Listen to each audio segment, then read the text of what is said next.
Gigi.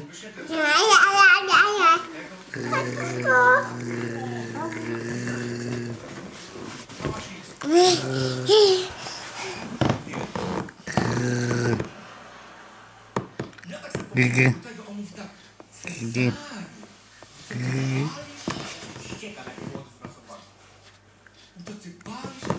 Marysiu, zostaw proszę.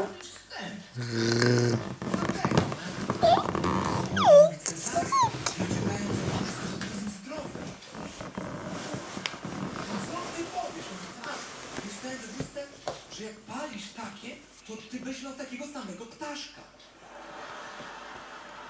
I patrzcie, jak poszło na wyobraźnię. Tak rzuciłem, ale tak. Teraz ja mam takie grube przegara.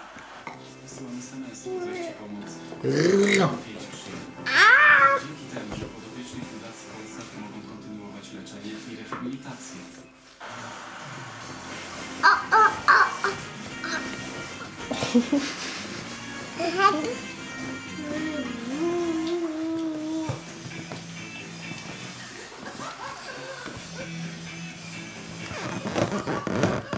Co to?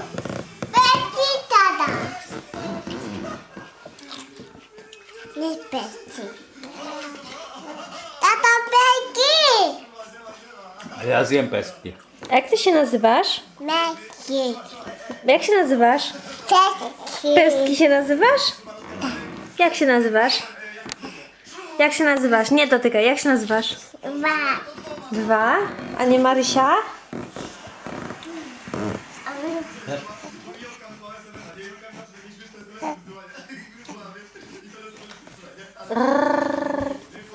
Kotiku!